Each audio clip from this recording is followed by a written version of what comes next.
Black CEO removed from VIP seat for white passenger minutes later. He owned the airline. Hello everyone. Before we begin today's video, I need your help. We've noticed that the channel is losing traction, and subscribing is one of the best ways you can help us. It's quick, free, and allows us to continue bringing you great content. Your support means everything. Let's keep this channel growing collectively.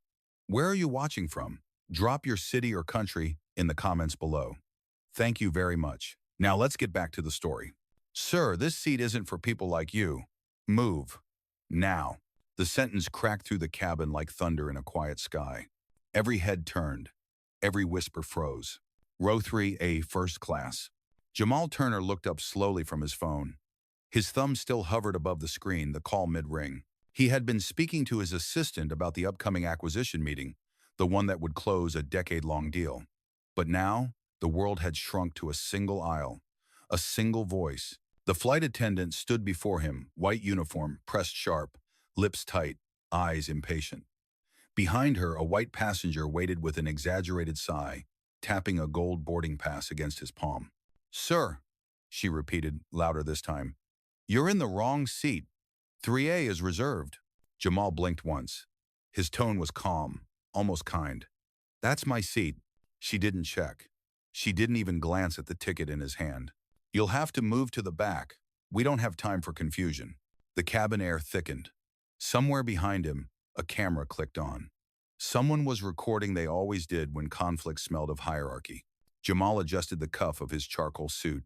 The gold trim of his watch caught the overhead light, subtle, deliberate. He didn't raise his voice. I'll move, he said. The woman's eyes flickered, surprised by his ease. But the calm wasn't surrender. It was assessment. He rose slowly, collected his tablet, and slipped the phone into his pocket. As he stepped aside, the other passenger, tall, smug, wearing entitlement like cologne, brushed past him and dropped into the seat with a grin. Good choice, the man muttered. Jamal's jaw flexed once, barely visible. He didn't reply. He turned and walked toward the rear of the cabin, past rows of curious eyes. Some passengers looked away. Others watched with a mix of guilt and fascination. The flight attendant exhaled sharply, satisfaction disguised as professionalism. She didn't see the small reflection in the window. Jamal's face in the glass, still, unreadable. His reflection overlaid with the clouds outside. Seat 18C. He sat, adjusted his tie, dialed again. Elliot, he said quietly into his phone. A pause. Push the meeting 1 hour. Tell them the new headquarters should be ready when I land. He didn't explain. He didn't need to. The woman next to him, a young traveler with headphones around her neck, whispered, They really just did that to you? Jamal smiled faintly. People show who they are when they think you're smaller. She blinked, unsure how to respond. Moments later, the captain's voice filled the speakers. Cabin crew, prepare for takeoff. Engines roared. The aircraft trembled. But Jamal Turner didn't look out the window. He looked forward to something beyond altitude. Because this wasn't about a seat. It was about sight. And soon, everyone in this plane would see him differently. Before we continue, where are you watching from? Drop your city or country in the comments below. And if you believe in dignity and justice, hit like and subscribe. These stories spark change, and we're glad you're here. Now, back to Jamal. He sat quietly as the plane lifted off, clouds swallowing the view outside. His reflection merged with the sky, composed, unreadable, dangerous in its patience. The attendant thought she'd put him in his place. She had. Only she didn't know that place was above her world entirely. The engines steadied. The plane sliced through gray clouds, leaving the city shrinking below. Jamal Turner sat motionless in seat 18C. His hands rested on his lap, his breathing slow, the posture of a man who'd learned long ago that silence could be louder than any protest. The hum of the cabin filled the space where dignity used to live. The man now sitting in 3A laughed at something on his phone, his voice a careless echo that reached all the way down the aisle. The flight attendant from before walked past, refusing to make eye contact. Jamal didn't look at her either. He was watching the reflection in the oval window, his own face framed by a sky that didn't judge. A soft ping. Text from Elliot. Teams waiting at Monarch HQ. Should I brief them? Jamal replied, No. I'll brief them in person. He turned off the screen and leaned back. The seat wasn't comfortable, but then again, injustice never was. A few rows up, the young woman who'd seen everything whispered to her companion, "He didn't even argue. You'd think he was nobody." Her friend shrugged. "That's how they see us until they need us." The camera of a phone tilted again discreetly. Someone was still recording.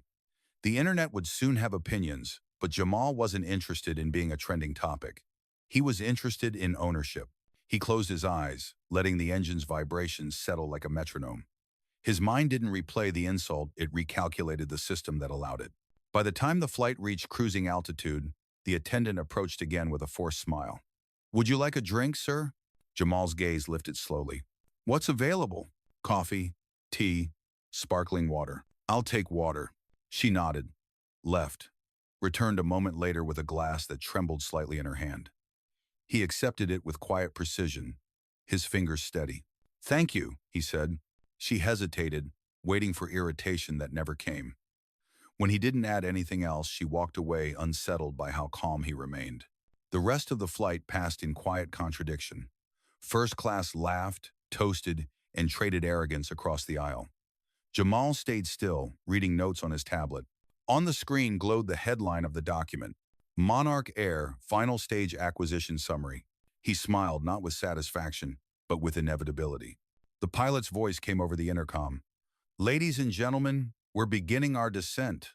Local time is 11:42 a.m."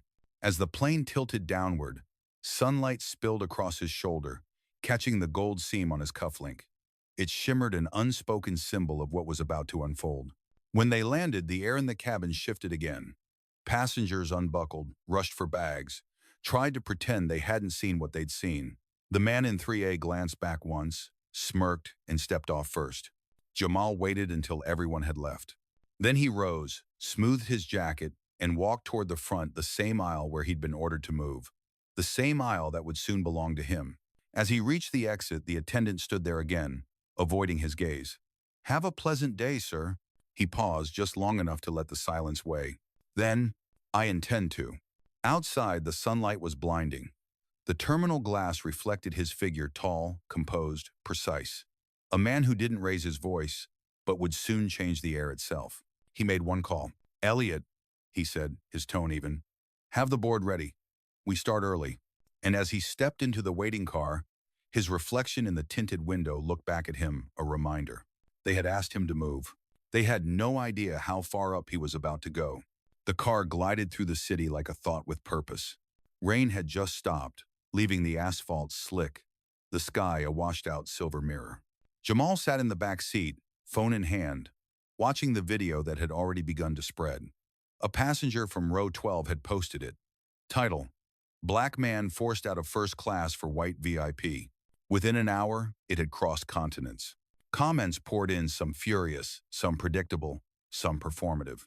But Jamal didn't scroll for outrage. He scrolled for patterns. He noticed how people reacted, who excused it, who condemned it, and who simply watched.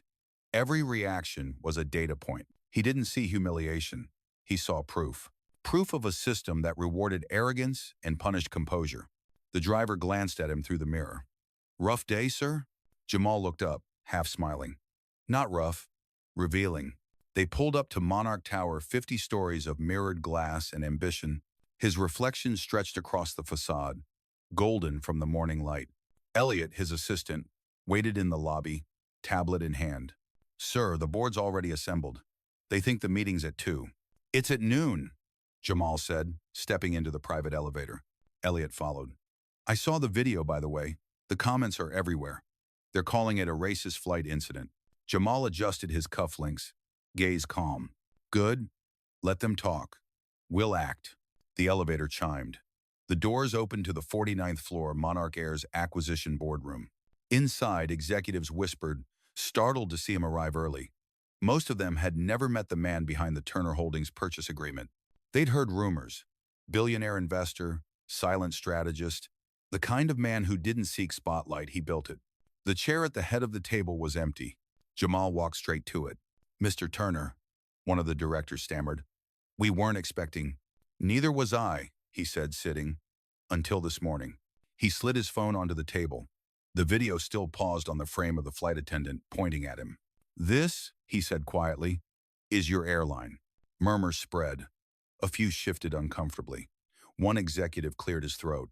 "That must have been an isolated incident." Jamal's eyes didn't move. Systems don't isolate behavior. They breed it. Elliot handed him a folder. Inside, the signed merger contracts, sealed and time-stamped. Jamal looked at the room. As of 11 a.m., Turner Holdings officially owns controlling interest in Monarch Air. The silence that followed was absolute. You could hear the hum of the building's ventilation. Someone coughed. The oldest director leaned forward. "Mr. Turner, are you implying you'll take action?" "I'm not implying," Jamal interrupted softly. "I'm implementing."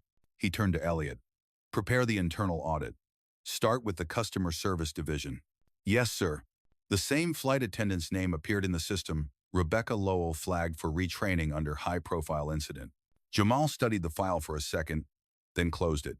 "No firings. Not yet," he said. "We educate before we eliminate." He rose, buttoned his jacket, and walked toward the glass wall. The city sprawled beneath him. Engines, streets, people, all moving inside a world that rarely looked up. Elliot spoke softly behind him. "You think they'll understand what happened?" Jamal didn't turn. "They will when they board the next flight." He looked out toward the sky, the same one that had watched him move from seat 3A to 18C, and smiled slightly. "Because next time," he murmured, "I'll decide who gets to fly." Outside, storm clouds gathered again, not of rain, but of reckoning. And for the first time, the air itself seemed to wait for him. By noon, the top floor of Monarch Tower felt colder than usual.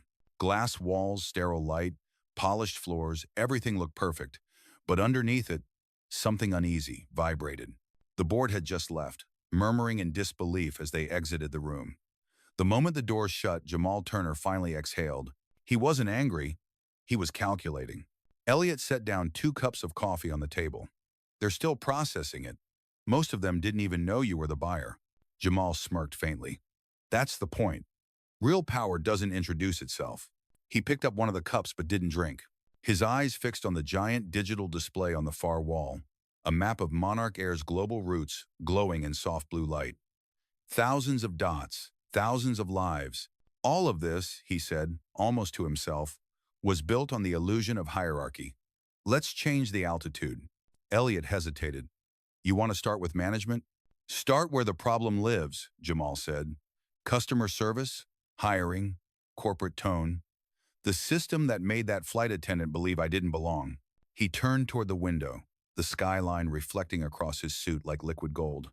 "We're going to rewire the culture, not just repaint the walls." A soft chime. His phone vibrated, a message from the corporate PR lead. "The incident's gone viral. Over 6 million views. Reporters are outside." Jamal read it, then placed the phone face down. "Good," he said. "Let them wait. In probably any batter HR and in mother sighted." Downstairs, the building's lobby had turned into a media storm. Cameras, microphones, flashing lights. The same public that once looked down at him in row 3A was now looking up. But Jamal didn't rush. He believed in timing, that power revealed too soon could be mistaken for noise. He walked toward his office, where a familiar figure waited nervously near the door. A woman in a Navy uniform. Rebecca Lowell, the flight attendant. She had been summoned for internal review. She wasn't fired, not yet. Her eyes darted as he approached, her confidence evaporating under his calm. "Mr. Turner," she began, voice thin. I didn't know who you were." He stopped a few feet from her. "You weren't supposed to." Her mouth opened, then closed. "I was following protocol." Jamal tilted his head. "Whose protocol tells you to measure respect by complexion?" She swallowed hard, looking down.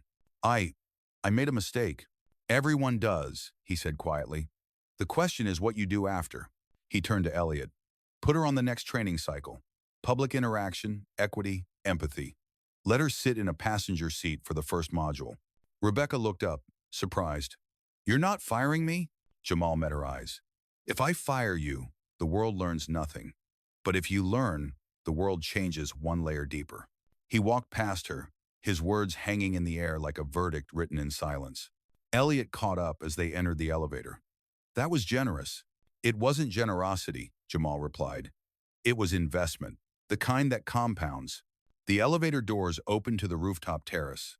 Wind rolled across the open sky, whipping his tie against his chest. The city stretched infinitely below. Elliot checked his tablet again. Reporters want a statement, something to calm the public. Is then facer. Jamal looked upward, the sunlight flickering on his face. Tell them this, he said. We're not grounding anyone. We're teaching the world how to fly again. He adjusted his sleeve, the same hand that once held a boarding pass being dismissed, now holding an empire. The wind carried his final words softly, almost like a prayer. They measured my worth in rows and numbers. I measured theirs in principles. And as the camera pulled back, Jamal stood alone on the rooftop still, centered, unshaken, the man who'd turned humiliation into headquarters. By the next morning, the storm had a name. Flight 228. Every news network carried it. The clip, the outrage, the twist. A black man humiliated in first class, later revealed as the new owner of the airline itself. But Jamal Turner didn't read headlines. He studied systems. The entire PR team gathered inside the media suite at Monarch Tower. Screens displayed scrolling comments, trending hashtags, and breaking news banners. Sir, said one executive nervously, your silence is unconventional. The press is demanding a statement. Jamal stood near the window, watching planes lift off from the distant runway. His reflection overlapped with the sky, motionless yet vast. Silence, he said finally, is a statement. The right kind just takes longer to echo. Elliot handed him a tablet. Social sentiment's up by 80%. Investors are panicking but intrigued. They want to know your angle. My angle? Jamal said softly. Elevation. He turned to the room, his tone level, almost gentle. We're not reacting. We're restructuring. Monarch will become the first airline that doesn't just move people, but respects them. One of the executives frowned. You mean PR-wise? Way we want he shove. No, Jamal replied.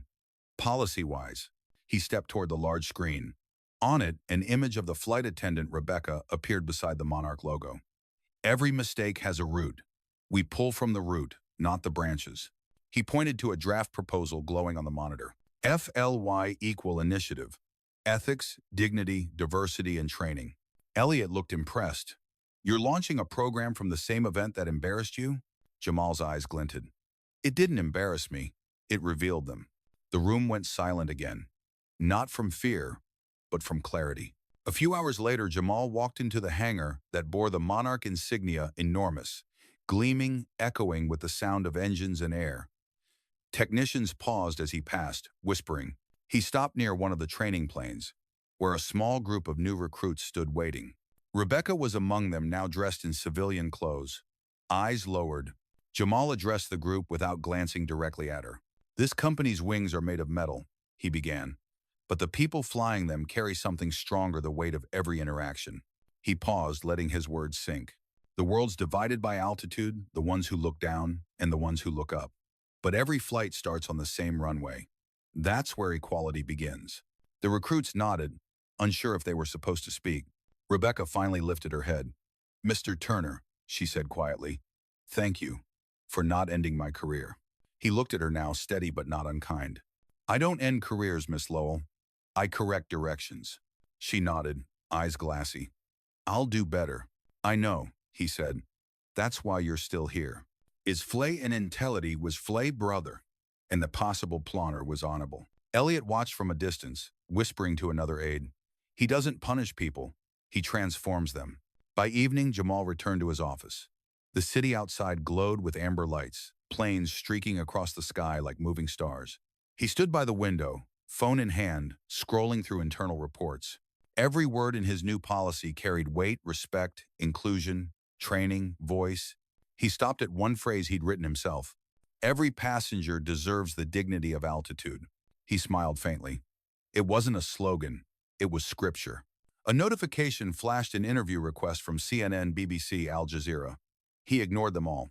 Instead, he dialed Elliot. Have the jets repainted, he said. New slogan under the logo. What should it say? Jamal looked out at the glowing sky. Dignity flies first, is the unmarled bay dat. And for the first time since that flight, His reflection in the window didn't look like a man who'd been disrespected. It looked like the man who now decided how high the world could go. By nightfall, the city had turned into a constellation of screens. Every outlet replayed the same clip: Jamal Turner walking past cameras, refusing to speak. His silence had become its own language. But silence, when held by the powerful, is never empty. It's strategy. Inside Monarch Tower, the executive floor buzzed with tension. The PR department wanted a press release. The legal team wanted caution. The marketing team wanted redemption. Jamal wanted change. He entered the war room, a circular glass chamber surrounded by digital panels showing live metrics, ticket sales, sentiment charts, and flight activity in real time. At the center table, Rebecca Lowell sat stiffly among the new leadership council, wearing a gray blazer, hands clasped in her lap. Jamal scanned the room. "What's the status?" An operations manager spoke first. "Customer trust is unstable but recovering. Public support is growing around your initiative." "Good," Jamal said. "Then it's time to make it permanent." He pressed a button. The screen behind him came alive. The Monarch logo faded into a golden emblem shaped like wings. Beneath it, a new line appeared in clean white text. "Every seat deserves respect." No applause, no grand speeches, just quiet conviction. Elliot broke the silence. "You're rolling this out globally?" "Effective immediately," Jamal replied. "Every Monarch employee, from pilot to porter, will complete the Fly Equal curriculum. It's not an option, it's the altitude we live by." "A love was flately down in 5 life flately, and my ANBA is 710. Someone in the back raised a cautious hand. "Sir, this kind of change, it's expensive." Jamal turned his head slightly. "So is ignorance." The man said nothing more. Rebecca finally spoke, her voice soft but clear. "Mr. Turner, I read the new module. You included my story." Jamal nodded. "Not your name. Your lesson." She lowered her gaze. "I don't deserve that grace." "You don't," Jamal said, not unkindly. "But that's how grace works." A heavy silence followed, the kind that rearranges the air. Later that evening, Jamal stood alone on the balcony outside his office. The city's glow shimmered below him like molten gold. From here, even the airport looked small rows of planes lined up like obedient thoughts. Elliot joined him, holding a folder. "Stocks climbing. Investors are calling it the Turner effect. They say you turn scandal into equity." Jamal smiled faintly. "They call it a strategy. I call it correction." Elliot looked out at the sky. "Funny, the same people who doubted you now want partnerships." "That's how altitude works," Jamal said. "Everyone wants a seat when the climb looks easy." He turned toward the horizon. A plane ascended into the clouds, its body flashing against the last light of dusk. "Tell me, Elliot," he said quietly, "what's the one thing every flight has in common?" Elliot thought for a moment. "A takeoff?" Jamal's smile deepened. "No, a moment when gravity fights back." He watched the aircraft vanish into the dark, then added, "That's when you find out if the wings were built right." Hours later, as the tower lights dimmed, Jamal sat behind his desk, typing the final note for the company's official statement. It read simply, "To everyone who's ever been told they don't belong, welcome aboard. It is this tepid." He saved the file, leaned back, and closed his eyes for a moment. In his mind, he saw Seat 3A again.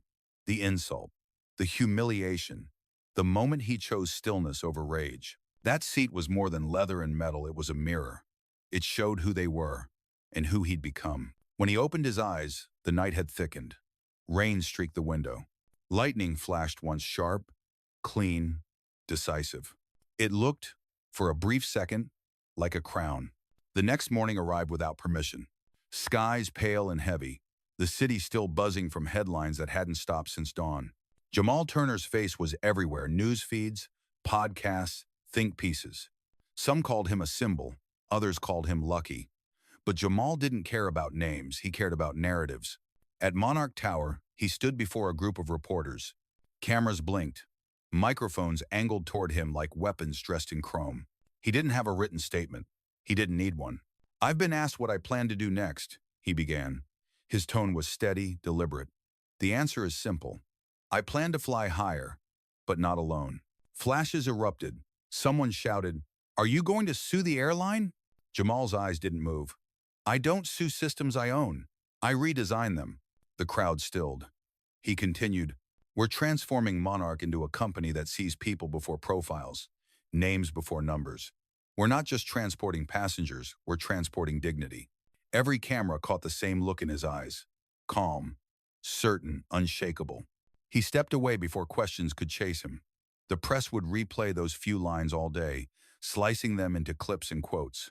But what mattered was the quiet that followed the silence that now carried his voice farther than anger ever could. Later that day, Jamal visited Monarch's training center near the airport, a converted hangar, bright with morning light pouring through tall windows. Rows of new recruits stood at attention, their uniforms crisp, their faces expectant. Rebecca Lowell stood among them, same posture, new purpose. When Jamal entered, she straightened, her eyes tracing him with something like respect. He walked slowly down the aisle of trainees. No podium, no script, just presence. "When I was told to move from that seat," Jamal said, "I did. But I learned something on the way to the back, that humility and humiliation aren't the same thing." He paused. Humility is power under control. Humiliation is power misunderstood. And it was this supermanton ferment. A murmur rippled through the group, not applause, just comprehension. He stopped beside Rebecca. She didn't flinch this time. "If we want to fly differently," he said, "we start here, in how we treat one another when nobody's filming." Rebecca nodded, voice soft. "We understand, sir." Jamal smiled faintly. "Good. Then make the sky proud." He turned to leave. But as he walked away, Rebecca called out, "Mr. Turner?" He paused. She took a breath. "Would you ever sit in 3A again?" Jamal looked over his shoulder, expression unreadable. Then, slowly, he said, "Only if someone else needed the lesson." The room went still a moment that would live longer than applause ever could. Back in his car, as they drove through the city, Elliot broke the quiet. "They're saying you've redefined what leadership looks like." Jamal smiled slightly. "Leadership doesn't need a new look. It needs a new mirror." They passed a billboard bearing Monarch's rebranded logo, two golden wings forming a crown. Beneath it, the slogan glowed against the morning haze. "Dignity flies first." Elliot turned to him. "That line's everywhere now." "It should be," Jamal said. "It's not marketing. It's memory." Outside the window, a Monarch jet roared upward into the clouds, engines glowing gold in the sunrise. Jamal watched it until it disappeared, the reflection of the plane crossing his eyes like a promise. "They told me to move," he murmured, almost to himself. "They just didn't realize I was already in motion." The city blurred past. The hum of the engine matched the rhythm of his breath, even, grounded, free. And somewhere far above, a plane carried his message higher than any microphone ever could. Weeks later, the story had evolved from breaking news into living legacy. Flight attendants quoted his words in training. Executives recited them in meetings. And passengers, boarding Monarch flights around the world, noticed small but profound changes. Greetings warmer, service slower but more human, eyes meeting theirs instead of glancing past. The revolution hadn't been loud. It had been deliberate. Inside Monarch Tower, Jamal Turner watched the transformation unfold from his office window. The glass reflected the skyline gold and gray, like two worlds learning how to coexist. Elliot entered with a tablet, his face lit by headlines. "CNN just named you Leader of the Year. Forbes says you redefined corporate redemption." Jamal didn't turn. "Titles fade, Elliot. Values don't." He gestured toward the sky outside. "Every day, thousands of people sit in those seats we sell, some for comfort, some for status. But the real flight," he said, "is in how we treat each other before the plane ever leaves the ground." Elliot smiled faintly. "You sound like a sermon." "Maybe," Jamal said, "but I'm not preaching. I'm recalibrating altitude." That afternoon, Monarch Air held its first Fly Equal Summit, a company-wide conference streamed to every regional base. The main hall was filled with employees from every level: pilots, attendants, engineers, janitors. The stage was minimalist. No glitter, no spotlights, just Jamal and a microphone. When he stepped up, the room fell silent. The kind of silence that listens. "Some of you know my story," he began. "Most of you saw the video. But the truth is, that video wasn't about me. It was about us. About what we ignore when power feels comfortable." He scanned the faces in front of him, tired, inspired, nervous, proud. Every day, people walk into spaces where they don't feel seen. Some carry money, some carry fear. But what I learned sitting in that seat, the wrong seat, according to someone else, is that respect shouldn't depend on the view outside the window. The crowd was still, struck by the simplicity of it. We can't control the weather, he continued, but we can control the climate in our company, in our culture, in our choices. Applause swelled, not the polite kind, but the kind that comes from recognition. Rebecca sat near the front, tears gathering quietly at the corner of her eyes. For the first time, she wasn't clapping out of guilt. She was clapping because she finally understood. After the summit, Jamal stepped backstage, his composure unchanged. Elliot handed him a phone. "Sir," the White House called, "they're inviting you to speak at their National Diversity Forum." This rabble glang of the plation with willed passes dare with a fitty of well. Jamal raised an eyebrow. "Politics follows popularity. I'm not a politician." "They said it's not politics," Elliot replied. "It's example." Jamal smiled faintly. "Then we'll see if they mean it." He looked out the side window, the hangar beyond, sunlight splashing across the wings of a Monarch jet. For a brief second, the reflection of the plane crossed his face like a moving shadow, as if his destiny had wings of its own. He walked toward the tarmac, coat flowing behind him, every step measured. The pilot saluted as he passed. "Good afternoon, Mr. Turner." "Afternoon," Jamal said. "How's the crew?" "Different," the pilot replied with a grin. "Better." Jamal nodded, eyes following a young black attendant helping an elderly couple board. Her patience, her grace, her smile, they told the story louder than any headline. That, he thought, is what transformation looks like. Ordinary actions made sacred by intention. As dusk fell, Jamal sat inside his private terminal, reviewing next quarter's reports. Profits were up, but that wasn't what made him pause. It was the small section labeled Employee Reflections. Hundreds of anonymous entries poured in. One read, "I used to think people like him were untouchable. Now I understand they're just unshakable." Another, "I don't work for an airline anymore. I work for a message." He closed the file and leaned back, letting the hum of distant engines fill the silence. Outside, floodlights lined the runway like a path to somewhere higher. Elliot entered quietly. "Final numbers are in. Monarch Air just passed Delta for Customer Trust Index." Jamal didn't react right away. He simply nodded. "Good." Then the sky's starting to listen. "They're also way." He rose, straightened his jacket, and walked toward the window. Rain began to fall light, steady, rhythmic. The droplets traced silver streaks across the glass, like memories washing away the residue of arrogance. He whispered, almost to the rain itself, "They thought I wanted revenge. I wanted altitude." A plane lifted off in the distance, its engines roaring against the night. The reflection of its lights ran across Jamal's face, not blinding, just bright enough to show the truth. He didn't just own the airline. He owned the silence that followed every injustice and turned it into something heavier than shame change. And for the first time, the sky wasn't above him anymore. It was with him. Morning broke clean and gold. At 30,000 feet, Monarch Flight 001 cut through the clouds, the first official flight under the Fly Equal program. Seat 3. A sat empty, intentionally.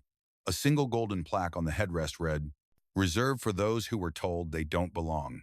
In his office overlooking the runway, Jamal Turner watched the jet ascend. The reflection of the plane traced across his glass wall, glowing like memory. Elliot entered quietly. "She's airborne, sir. The world's watching." Jamal nodded, eyes steady. "Good. Let them see how dignity travels." He picked up his phone and pressed record a message for Monarch's global staff.